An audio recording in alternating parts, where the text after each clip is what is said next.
തൃശൂൽ എന്ന് പറയുന്ന ഒരു ആയുധം കൊടുത്താണ് ഗുജറാത്തിലെ വംശഹത്യ ചെയ്തതെന്ന് ഇന്ത്യയിലെ സുപ്രീം കോടതിയിൽ ഒരു ന്യായാധിപൻ എഴുതാൻ ധൈര്യം കാണിച്ചു എന്നുള്ളതാണ്. നിയമം മനുഷ്യന് വേണ്ടി ഉണ്ടാക്കിയതാണ്.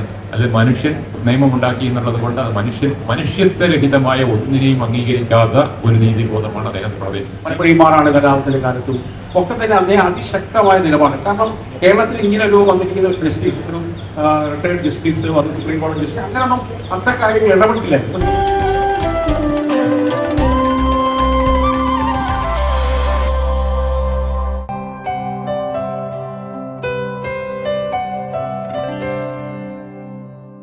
അപ്പം തന്നെ വായിച്ച് അതിനെക്കുറിച്ച് വിശദമായ വിമർശനങ്ങൾ, അല്ലെങ്കിൽ അനുകൂലമായും പ്രതികൂലമായുള്ള വിമർശനങ്ങൾ നടത്തുന്ന വ്യക്തിയാണ് സുധീർ. സുധീർ എഴുതുന്നതിനേക്കാൾ കൂടുതൽ സുധീർ പറയുക ചെയ്യുന്നത് എനിക്ക് തോന്നുന്നത്.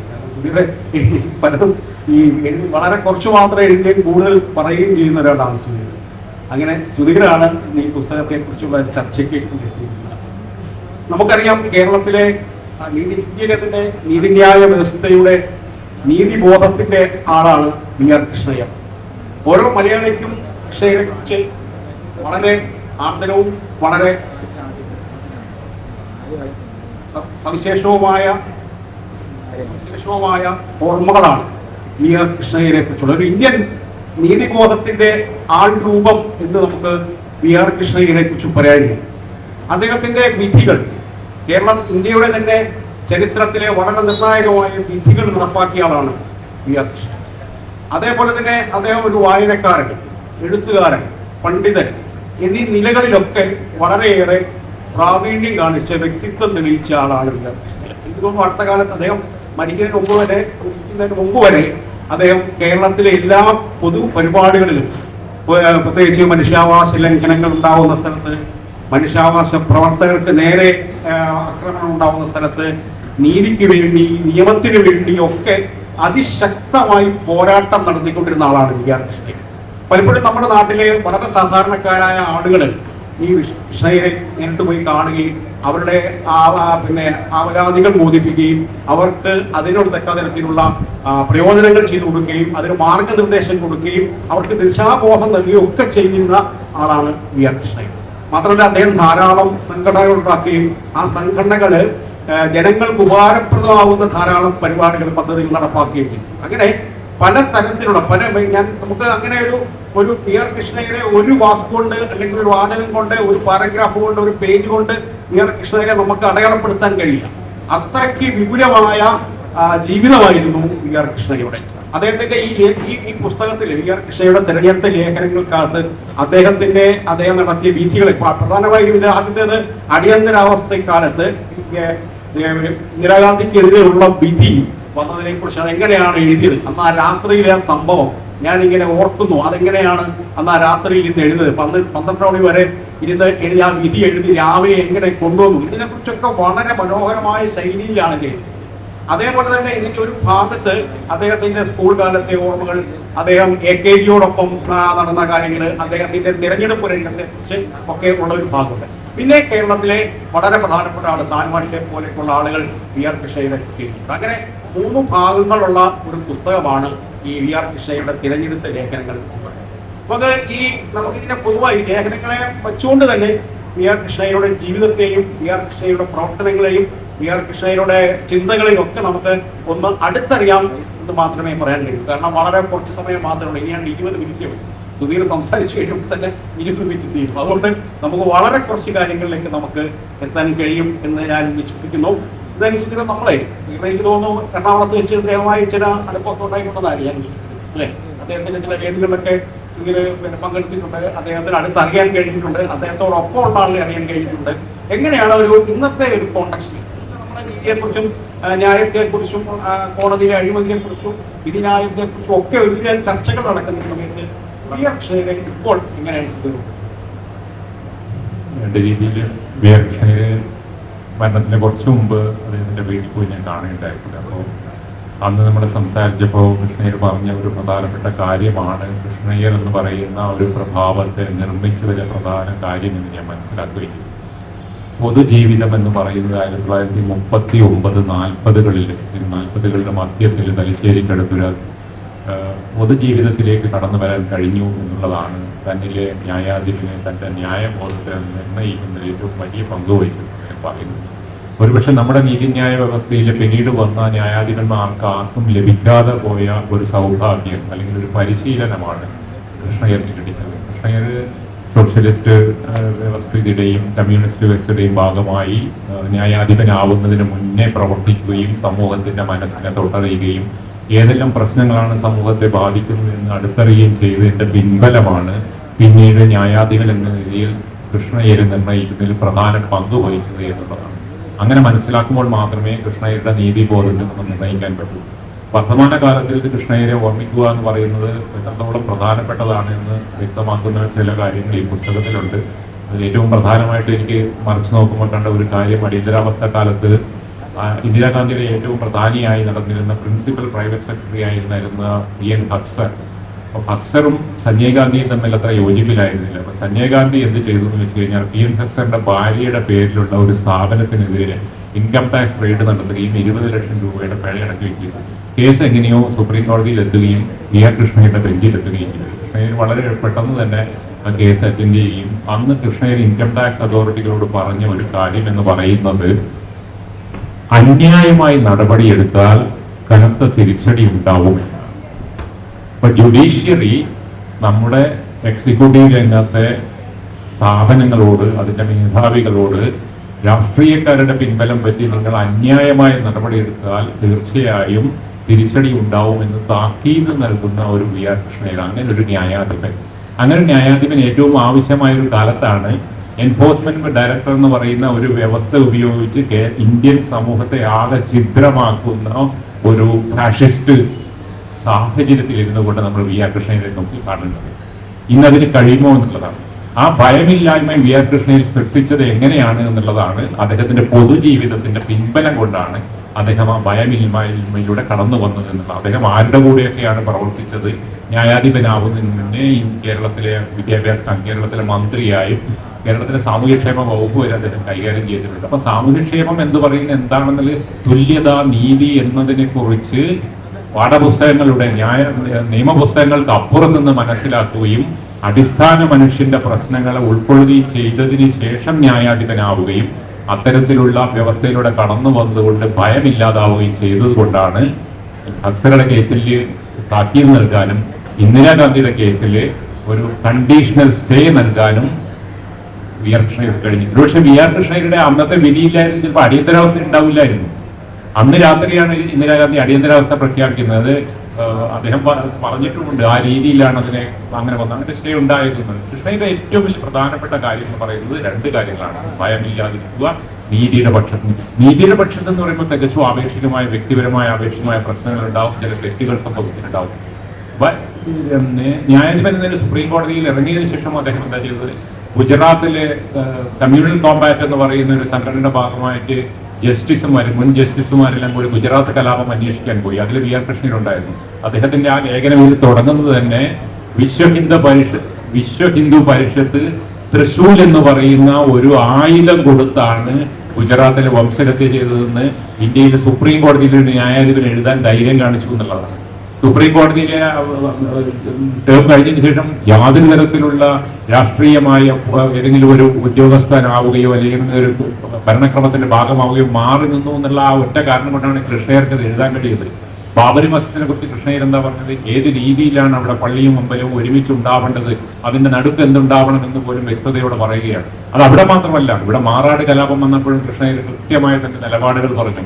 അപ്പൊ നീതിബോധം എന്ന് പറയുന്നത് ഒരുപക്ഷെ ന്യായാധിപൻ എന്ന കസേരയിൽ ഇരുന്നു കൊണ്ടോ അല്ലെങ്കിൽ ജുഡീഷ്യറിയുടെ ഭാഗമായിരുന്നു കൊണ്ടോ ചെയ്യേണ്ടതല്ലെന്നും, ഒരു വ്യക്തി എന്ന നിലയിൽ, ഒരു പൗരൻ എന്ന നിലയിൽ നീതിബോധത്തിന്റെ ആഴത്തിലുള്ള ഒരു ഉൾപ്പിരിവ് ഉണ്ടായിരുന്ന ഒരു വ്യക്തിയായി കൃഷ്ണയ്യർ വളർന്നത് കൊണ്ടാണ് എന്ന് വ്യക്തമാക്കുന്ന ഒന്നാണ്.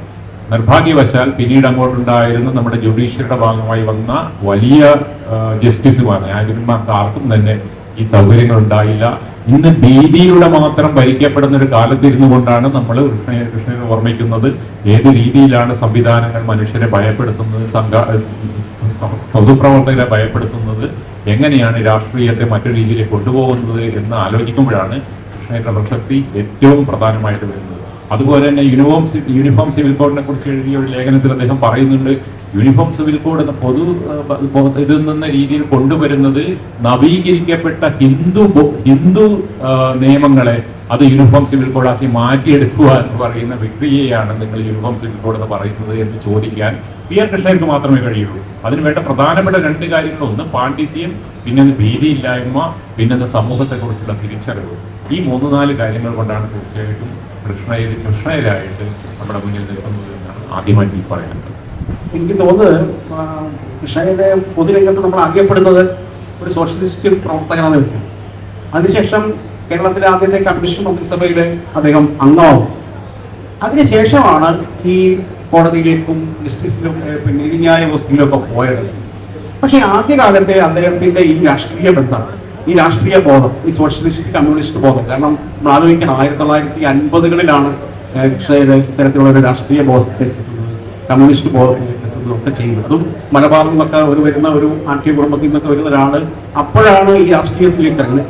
ഈ രാഷ്ട്രീയ ബോധം, ഈ സോഷ്യലിസ്റ്റ് ബോധം അദ്ദേഹത്തിന്റെ ഈ വിധി, അദ്ദേഹത്തിന്റെ നീതിന്യായ പ്രവർത്തനങ്ങളിലൊക്കെ അദ്ദേഹം പുലർത്തിയിരുന്നോ? അത്തരത്തിലുള്ള ഏതെങ്കിലും തരത്തിലുള്ള ഒരു തെളിവ് നമുക്ക് ഇന്ന് കിട്ടാൻ കഴിയുമോ? ഇല്ല, അദ്ദേഹത്തിന്റെ വിധികളിലെല്ലാം പൊതുവായി നമ്മൾ നോക്കിയാൽ കാണുന്ന ഒരു കാര്യം എന്ന് പറയുന്നത് അടിസ്ഥാനപരമായിട്ട് അദ്ദേഹം കണ്ട 2 കാര്യങ്ങൾ. ഒന്ന്, തുല്യതയോടുള്ള ആദരവാണ്. തുല്യതയോടുള്ള ആദരവ് എല്ലാ വിധികളിലും പുലർത്തിയിട്ടുണ്ടെന്ന്. പിന്നെ വളരെ കൃത്യമായ ജനാധിപത്യ ബോധം ഉണ്ടായിരുന്നു എന്നുള്ളതാണ്. ഇത് രണ്ടുമാണ് അദ്ദേഹത്തിന്റെ വിധികളെ വേറിട്ട് നിർത്തുന്നത്. ഒരു ജനാധിപത്യ ക്രമത്തിൽ എങ്ങനെയാണ് നീതിബോധം പ്രവർത്തിക്കേണ്ടതിനെ കുറിച്ച് നിശ്ചയമുണ്ടായിരുന്ന ഒരാളാണ്. ജനാധിപത്യ ക്രമത്തിലെ നീതിബോധം എന്ന് പറയുന്നത് മറ്റ് സംവിധാനങ്ങൾ നീതിബോധം പോലെ അല്ല എന്നുള്ളതും, ജനാധിപത്യ ക്രമത്തിൽ തുല്യത എങ്ങനെയാണ് പ്രവർത്തിക്കേണ്ടതിനെ കുറിച്ചും വളരെ ബോധ്യമുണ്ടായിരുന്നു എന്നുള്ളതാണ് PR കൃഷ്ണയുടെ പ്രത്യേകത. തീർച്ചയായിട്ടും ഈ മുൻകാല അനുഭവങ്ങൾ അദ്ദേഹത്തിന്റെ സോഷ്യലിസ്റ്റ് ബോധവും ഒക്കെ അദ്ദേഹത്തിൽ അത് പ്രവർത്തിച്ചിട്ടുണ്ടാവും എന്നുള്ള കാര്യത്തിൽ സംശയമില്ല. താൻ ഇടപെടുന്ന എല്ലാ കാര്യങ്ങളിലും ഇത്തരത്തിലുള്ള വീക്ഷണത്തിലൂടെ കാണാനും അതിലൊരു നീതിയുടെ അംശം കണ്ടെത്താനും. ഇപ്പൊ നീതിന്യായ വ്യവസ്ഥ കുറ്റമറ്റതാണെന്ന് പറയാനൊന്നും അദ്ദേഹം തയ്യാറല്ല. അതുപോലെ തന്നെ അദ്ദേഹം പറഞ്ഞിട്ടുണ്ട്, നിയമം മനുഷ്യന് വേണ്ടി ഉണ്ടാക്കിയതാണ്, അല്ലെ മനുഷ്യൻ നിയമം ഉണ്ടാക്കി എന്നുള്ളത് കൊണ്ട് അത് മനുഷ്യത്വരഹിതമായ ഒന്നിനെയും അംഗീകരിക്കാത്ത ഒരു നീതിബോധമാണ് അദ്ദേഹം പറഞ്ഞത്. നിയമം അതിനു മേലെയാണ്, മനുഷ്യന് മേലെയാണ് നിയമം എന്ന് പറയുന്ന ഒരു വ്യവസ്ഥ ഒരിക്കലും കൃഷ്ണയിൽ അംഗീകരിച്ചിട്ടില്ല. പക്ഷെ നമ്മുടെ ജുഡീഷ്യറിയിലെ ന്യായാധിപന്മാരെല്ലാം വിചാരിച്ചിരിക്കുന്നത് തിരിച്ചാണ്. ഈ തിരിച്ചറിവാണ് PR കൃഷ്ണയെ തീർച്ചയായും വ്യത്യസ്തനാക്കുന്നതെന്നാണ് ഞാൻ കാണുന്നത്. അതേപോലെ തന്നെ കൃഷ്ണയുടെ ഈ കേരളത്തിലെ അദ്ദേഹത്തിന്റെ പ്രവർത്തനങ്ങൾ, അദ്ദേഹം ധാരാളം മനുഷ്യാവകാശ പ്രശ്നങ്ങൾ, മനുഷ്യാവകാശ പ്രവർത്തനത്തിന് നേരെയുള്ള അതിക്രമങ്ങൾ, ഇങ്ങനെയുള്ള ഒരു പ്രവർത്തനങ്ങൾ, അത്തരത്തിലുള്ള വളരെ വിപുലമായി എനിക്ക് തോന്നുന്നു 2-3 പതിറ്റാണ്ടുകൾ അത്തരം പ്രവർത്തനങ്ങൾ അദ്ദേഹം ഏർപ്പെട്ടിട്ടുണ്ട്, പ്രത്യേകിച്ച് എറണാകുളം എത്തുന്നതുകൊണ്ട്. അത്തരം പ്രവർത്തനങ്ങളെ കേരളീയ സമൂഹം എങ്ങനെയാണ് കണ്ടത്, എങ്ങനെയാണ് അതിനോട് പ്രതികരിച്ചതെന്ന് കാണിക്കുന്നത്? ഒരുപക്ഷെ ഞാൻ ആദ്യം പറഞ്ഞ പൊതുപ്രവർത്തനത്തിന്റെ ഒരു മുഖം PR കൃഷ്ണയിൽ നിന്ന് മാഞ്ഞു പോയിട്ടില്ല. അദ്ദേഹം സുപ്രീം കോടതിയിലെ ജസ്റ്റിസായി റിട്ടയർ ചെയ്തതിനു ശേഷവും ആദ്യകാലത്ത് അദ്ദേഹം നടത്തിയിരുന്ന പൊതുപ്രവർത്തനത്തിന്റെ ഒരു തുടർച്ച, ഒരുപക്ഷെ ജസ്റ്റിസായി റിട്ടയർ ചെയ്തു എന്നുള്ളതിനെ കൊണ്ടുള്ള പരിമിതികൾക്കകത്തുകൊണ്ട് പ്രവർത്തിക്കാൻ വേണ്ടി ആയിരിക്കണം അദ്ദേഹം അത്തരം പ്രവർത്തനങ്ങൾ മറ്റൊരു രീതിയിൽ കൊണ്ടുപോയത്. തീർച്ചയായിട്ടും അപ്പോഴത്തേക്ക് കേരള രാഷ്ട്രീയം വല്ലാതെ മാറിയിരുന്നു. കേരളത്തിലെ ഇടതുപക്ഷ ബോധത്തിനും സോഷ്യലിസ്റ്റ് ബോധത്തിനും ഒരുപാട് ദോഷങ്ങൾ സംഭവിച്ചിരുന്നു, അല്ലെങ്കിൽ അത് വഴിമാറി ചിന്തിച്ചിരുന്നു. കൃഷ്ണയ്യർ എത്രത്തോളം അതിനോട് ചേർന്നിരുന്നു എന്ന് വ്യക്തമായിട്ട് നമുക്ക് മനസ്സിലായില്ല, കാരണം അങ്ങനെ ഒരു കാര്യം അദ്ദേഹം പറഞ്ഞതായിട്ട് എൻ്റെ അറിവിലില്ല. പക്ഷെ ഈ പൊതുബോധത്തോടുള്ള അദ്ദേഹത്തിന്റെ ആദ്യം തൊട്ടേയുള്ള ആ ഒരു പ്രേരണ, നീതിമാനായ ഒരു ജസ്റ്റിസ് എന്നുള്ള രീതിയിൽ റിട്ടയർമെന്റിന് ശേഷം ഏതെല്ലാം പ്രവർത്തികളിൽ ഏർപ്പെടാമെന്നതിനെ കുറിച്ചുള്ള ബോധ്യം, ഇതെല്ലാം ഉൾക്കൊണ്ടുകൊണ്ടാണ് അദ്ദേഹം പിന്നീട് ഇവിടെ വിശ്രമകാലത്ത് ചില രീതിയിലുള്ള പൊതുപ്രവർത്തനങ്ങളിൽ, പൊതു സാമൂഹിക പ്രവർത്തനങ്ങളിൽ ഏർപ്പെട്ടിട്ടുണ്ടാവുക. അതിൽ അദ്ദേഹം വലിയ രീതിയിൽ ഒരുപക്ഷെ അങ്ങനെ ഒരു പ്രതികരണം സമൂഹത്തിൽ ഉണ്ടാക്കാൻ ഏതെല്ലാം രീതിയിൽ വിജയിച്ചു എന്നതിലുപരിയായിട്ട് കേരളീയ സമൂഹത്തോട് എനിക്ക് ചിലത് പറയാനുണ്ടെന്നും അത് കേൾക്കാൻ കേരളീയ സമൂഹം ഉണ്ടെന്നും തിരിച്ചറിയുകയും അത് സമൂഹം അംഗീകരിച്ചിട്ടുണ്ട്. കൃഷ്ണയ്യരുടെ ശബ്ദം ഒരുപക്ഷെ ഇന്ത്യയിൽ തന്നെ കൃഷ്ണയ്യർ പറയുന്നു എന്ന് പറയുന്നത് ആ കാലത്ത് കൃഷ്ണയ്യർ ജീവിച്ചിരുന്ന എല്ലാ കാലത്തും ഇന്ത്യയിൽ എല്ലാവരും ശ്രദ്ധിച്ചിരുന്നു എന്നുള്ളതാണ്. അത് നീതിന്യായ രംഗത്തുള്ളവരായാലും രാഷ്ട്രീയ രംഗത്തുള്ളവരായാലും ശരി, മാധ്യമ രംഗത്തുള്ളവരായാലും ശരി, പൊതുവിൽ കൃഷ്ണയ്യർ എന്ത് പറഞ്ഞു എന്നുള്ളത് വളരെ സ്വീകാര്യതയോടുകൂടി ശ്രദ്ധിച്ചിരുന്ന സമൂഹം തന്നെയായിരുന്നു കേരളത്തിലും ഇന്ത്യയിലും ഉണ്ടായിട്ടുള്ള സംശയമില്ല. എത്രത്തോളം അത് പ്രാവർത്തികമായി മുന്നോട്ട് കൊണ്ടുപോയി എന്ന് പറയുന്നത്, കാരണം അതൊരു വ്യക്തി എന്നുള്ള രീതിയിലുള്ള പരിമിതികൾ ഉണ്ടാവാം, സമൂഹം എന്നുള്ള രീതിയിൽ അതെങ്ങനെ ഏറ്റെടുത്തു എന്ന് പറയുന്ന പ്രതിസന്ധികൾ ഉണ്ടാവാം, രാഷ്ട്രീയ പാർട്ടികളുടെ ദൗത്യങ്ങൾ മാറിയിട്ടുണ്ടാവും, അവരുടെ ലക്ഷ്യബോധവും മൂല്യബോധത്തിലും ഉണ്ടായ ശോഷണങ്ങൾ ഉണ്ടാവാം. അതൊക്കെ കൊണ്ട് അത് നടക്കാതെ പോയി. പക്ഷെ കൃഷ്ണയ്യരോട് നേരിട്ട് ഇത് ശരിയല്ല അല്ലെങ്കിൽ ഇങ്ങനെയല്ല വേണ്ടതെന്ന് പറയാൻ മാത്രമുള്ള ആ ഒരു സംഘടിത സംവിധാനവും കേരളത്തിലെ രാഷ്ട്രീയത്തിലോ ഇന്ത്യൻ രാഷ്ട്രീയത്തിലോ ഉണ്ടായിരുന്നില്ല. മാത്രമല്ല, അദ്ദേഹം പ്രസിഡന്റ് തെരഞ്ഞെടുപ്പിൽ നിന്നപ്പോൾ പോലും പ്രതിയോഗിയെക്കുറിച്ച് വളരെ ജനാധിപത്യപരമായി എങ്ങനെയാണ് ജനാധിപത്യപരമായി തന്റെ എതിരാളിയെ, തന്റെ തെരഞ്ഞെടുപ്പിലെ എതിരാളിയെ നേരിടേണ്ടത് എന്ന് കാണിച്ചതെന്നും അദ്ദേഹത്തിന്റെ ഒരു വളരെ പ്രദേശിതമായ ഒരു കത്തുണ്ട് അന്നത്തെ. ആ കത്തിലൊക്കെ അദ്ദേഹം പറയുന്നത് വളരെ ജനാധിപത്യപരമായാണ്, അടിസ്ഥാനപരമായ ഒരു ജനാധിപത്യവാദി കൂടിയായ ന്യായാധിപതി കൂടിയായിരുന്നു നമ്മൾ അതിലൂടെ മനസ്സിലാക്കി. അതേപോലെ തന്നെ ഈ ബാബരി മസ്ജിദിന്റെ തർക്കത്തിന് ശേഷം ഒരുപക്ഷെ വർഗീയതയ്ക്കെതിരായിട്ടുള്ള അതിശക്തമായ നിലപാടുകളാണ് കൃഷ്ണയുടെ പലപ്പോഴും മാറാണ് കലാപത്തിന്റെ കാലത്തും ഒക്കെ തന്നെ അതിനെ അതിശക്തമായ നിലപാട്. കാരണം കേരളത്തിൽ ഇങ്ങനെ ഒരു വന്നിരിക്കുന്ന ഒരു ജസ്റ്റിസ്, ഒരു റിട്ടയർഡ് ജസ്റ്റിസ്, അത് സുപ്രീം കോടതി ജസ്റ്റിസ്, അങ്ങനെയൊന്നും അത്തരം കാര്യങ്ങൾ ഇടപെട്ടില്ല. പക്ഷെ കൃഷ്ണയുടെ ആ അത്തരം ഇടപെടലിലേക്ക് പ്രേരിപ്പിച്ച ഘടകം എന്താണ്? തീർച്ചയായിട്ടും പ്രേരിപ്പിച്ചത് കാരണം ഭരണഘടനയോടുള്ള അകമഴിഞ്ഞ ആദരവായിരിക്കണം. ഇന്ത്യൻ ഭരണഘടന എന്തിനു വേണ്ടിയാണ്, എങ്ങനെയാണ് എഴുതി വെച്ചിട്ടുള്ളതെന്നും അത് മുന്നോട്ട് വെക്കുന്ന സമത്വ ബോധത്തെ കുറിച്ച് തീക്ഷ്ണമായ ബോധ്യങ്ങളുണ്ടായിരുന്നു. ആ ബോധ്യങ്ങളുടെ പിൻബലത്തോടു കൂടി തന്നെയാണ് അദ്ദേഹം എല്ലാ കാര്യങ്ങളെയും നോക്കിക്കണ്ടത്. അടിസ്ഥാനപരമായി ഇന്ത്യ ഒരു മതേതര സമൂഹമാണ് എന്നുള്ള കാര്യത്തിൽ കൃഷ്ണയ്യർക്ക് ആശങ്കകൾ ഉണ്ടായിരുന്നില്ല. അത് ആര് തന്നെ മാറ്റി പറഞ്ഞാലും അത് അങ്ങനെ തന്നെ ഉണ്ടാവണമെന്ന് വിശ്വസിക്കുകയും അതിനുവേണ്ടി പ്രവർത്തിക്കുകയും ചെയ്യുന്നു. അദ്ദേഹം ഒരു ബഹുസ്വരമായ ഒരു സമൂഹത്തിൽ എങ്ങനെയാണ് മതങ്ങൾ പ്രവർത്തിക്കുക എന്നതിനെക്കുറിച്ച് കൃത്യമായ അറിവുണ്ടായിരുന്ന മനുഷ്യനാണ്. വിമോചന സമരം എങ്ങനെ ഉണ്ടായി എന്നുള്ളതിനെ കുറിച്ച് ബോധ്യമുള്ള മനുഷ്യനാണ്. നെഹ്റു എന്തുകൊണ്ടാണ് വിമോചന സമരത്തിനെ മറ്റൊരു രീതിയിൽ കണ്ടത് എന്ന് അദ്ദേഹം ഈ പുസ്തകത്തിലെ ഒരു ലേഖനത്തിൽ പറയുന്നുണ്ട്. അപ്പൊ ഇന്ത്യ അറിയുക എന്ന് പറയുന്ന കാര്യത്തിൽ കൃഷ്ണയ്യർക്ക് കൃത്യമായ അറിവുണ്ടായിരുന്നു. ആ അറിവിന്റെ പിൻബലത്തിലാണ് അദ്ദേഹം വർഗീയതയെ നോക്കിക്കണ്ടത്. വർഗീയതയോട് യാതൊരു തരത്തിലുള്ള സന്ധികൂടലും ഒരു രാഷ്ട്രീയ പ്രസ്ഥാനം ഇന്ത്യയിൽ ചെയ്യാൻ പാടില്ലെന്നും വർഗീയത ഏത് വിധേയയും അടിച്ചമർത്തണം എന്നുള്ള കാര്യത്തിൽ കൃഷ്ണയ്യർക്ക് യാതൊരു സംശയമുണ്ട്. അത് കേരളത്തിലായാലും ഇന്ത്യയിലായാലും. ഞാൻ അതുകൊണ്ടാണ് പറഞ്ഞത്, ഗുജറാത്ത് കലാപത്തെ ഇത്രയും നിശ്ചിതമായി നേരിടാൻ, അതിനെക്കുറിച്ച് അങ്ങനെ ഒരു റിപ്പോർട്ട് എഴുതാൻ സാധിച്ചത് കൃഷ്ണയ്യരെ പോലെ ഇന്ന് നമുക്ക് ആലോചിക്കാൻ പറ്റുമോ? നീതിപീഠത്തിൽ ഇരുന്നു കൊണ്ട് ഇത്തരം ഒരു വർഗീയ കലാപത്തിനെതിരെ വിധി എഴുതാൻ മുട്ടുപറയ്ക്കുന്ന ന്യായാധിപന്മാരുടെ ഒരു കാലത്തിരുന്ന് സംസാരിക്കുന്നത്. അപ്പോഴാണ് കൃഷ്ണയ്യർ ഗുജറാത്തിനെ കുറിച്ച് തൃശൂലം ജനങ്ങൾക്ക് കൊടുത്ത വിശകലന പരിശീലനത്തെ കുറിച്ച് ഒരു ലേഖനം തുടങ്ങുകയാണ്. ഇന്ന് ചിലപ്പം ഒരുപക്ഷെ ഇന്ന് ഇക്കാലത്ത് അങ്ങനെ പറഞ്ഞത് അയാൾക്കെതിരെ UAP നിയമം ചാർത്തുന്ന ഒരു അവസ്ഥ വരും, അല്ലെങ്കിൽ അദ്ദേഹത്തിന്റെ കുടുംബത്തിലെ ആരുടെയെങ്കിലും ധനസ്ഥിതി അനുസരിച്ച് എൻഫോഴ്സ്മെന്റ് ആരംഭിക്കും. അതാണ് ഞാൻ പറഞ്ഞത്. PN ഹക്സർ ഇന്ദിരാഗാന്ധിയുടെ പ്രിൻസിപ്പൽ റോയൽ സെക്രട്ടറിയാണ്. അവർക്കെതിരെയാണ് ഇൻകം ടാക്സ് വന്നത്. ആ ഇൻകം ടാക്സിനെയാണ് വരട്ടുന്നത്. അതും സഞ്ജയ് ഗാന്ധിയുടെ ബന്ധുത്വത്തിന്റെ പേരിലാണ് ആ കേസ് വന്നത്. കൃഷ്ണയ്യർക്ക് അറിയാം. ഇന്ദിരാഗാന്ധിയുടെ കേസ് നടക്കുമ്പോൾ സഞ്ജയ് ഗാന്ധി, രാജീവ് ഗാന്ധിയും സുപ്രീം കോടതിയിൽ വന്നിട്ടുണ്ട്. അവരെ മുഖത്ത് നോക്കിയാണ് അൺകണ്ടീഷണലായിട്ട് കണ്ടീഷണൽ സ്റ്റേ തരുള്ളൂ എന്ന് പറഞ്ഞിട്ട് രാജ്യത്തെ അതെ അത് രജിസ്ട്രിയിൽ പോയിട്ട് ഒരുപാട് മാതൃകകളാണ് നമ്മുടെ. ഒരുപക്ഷെ കൃഷ്ണയ്യർ ഉണ്ടായിരുന്നെങ്കിൽ നമ്മൾ ചിന്തിച്ചു പോകുന്ന ഒരു കാലമാണിത്. കാരണം അങ്ങനെയുള്ള ഒരു കാലം ഇത്രയും മോശമായ കലുഷിതമായ ഒരു ഇന്ത്യ ആയി പോകുമോ എന്ന് അദ്ദേഹം ചിന്തിച്ചിട്ടുണ്ടോ എന്ന് എനിക്കില്ല. പക്ഷെ അതിന്റെ ലക്ഷണങ്ങൾ അദ്ദേഹം കണ്ടിരുന്നു. അതിനെ കടുത്ത ഭാഷയിൽ വിമർശിക്കാനും അതിനെതിരെ സമൂഹത്തെ ഏതെങ്കിലും രീതിയിൽ മുന്നോട്ട് നയിക്കാനും അദ്ദേഹം ശ്രമിച്ചിരുന്നു. അത് തന്നെയാണ് കൃഷ്ണയുടെ ഏറ്റവും വലിയ പ്രസക്തി.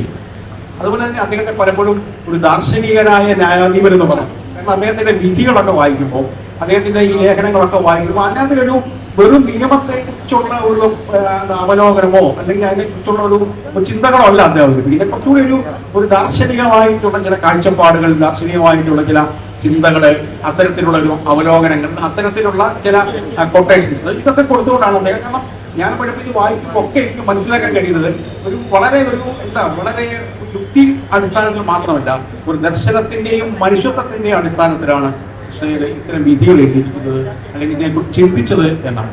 അത്തരം ഒരു ദർശനത്തിലുള്ള ഒരു അടിത്തറ എനിക്ക് തോന്നുന്നു അതേ ഒരു ഫിലോസഫിക്കലായിട്ടുള്ള ഒരു ധാരാളം ലേഖനങ്ങൾ എഴുതുക, അതിനെക്കുറിച്ച് ചിന്തിക്കുകയൊക്കെ ചെയ്തു. അതിനെക്കുറിച്ച് സുഹൃത്ത് ഒരു കാഴ്ചപ്പാടുണ്ടോ? കൃഷ്ണയ്യർ ഒരു ന്യായാധിപൻ എന്നതിലുപരിയായിട്ടൊരു ജൈവ ബുദ്ധിജീവിയായിരുന്നു എന്ന് പറയുമ്പോൾ ആ പദം എങ്ങനെ ഉപയോഗിക്കാം, എങ്ങനെ വ്യാഖ്യാനിക്കപ്പെടാമെന്നതിനെ കുറിച്ച് എനിക്ക് പറയില്ല. പക്ഷെ അടിസ്ഥാനപരമായി അദ്ദേഹം ബുദ്ധിജീവി എന്ന് പറയുമ്പോൾ എന്താണെന്ന് വെച്ചാൽ ലോകത്തെ മനസ്സിലാക്കുകയും വസ്തുതകളുടെ അടിസ്ഥാനത്തിൽ മാത്രം കാര്യങ്ങളെ കാണുകയും അതിനെ വിശകലനം ചെയ്യുന്ന ഒരാളാണ്. അതാരാണോ അതിനെയാണ് ബുദ്ധിജീവി എന്ന് പറയുന്നത്. ആ രീതിയിൽ ലോകത്തെ അടിസ്ഥാനപരമായ ലോകക്രമത്തെ, സാമൂഹ്യ ക്രമത്തെ മനസ്സിലാക്കുകയും അതിന്റെ ആഴങ്ങളെ ഉൾക്കൊള്ളുകയും അതിനുവേണ്ടി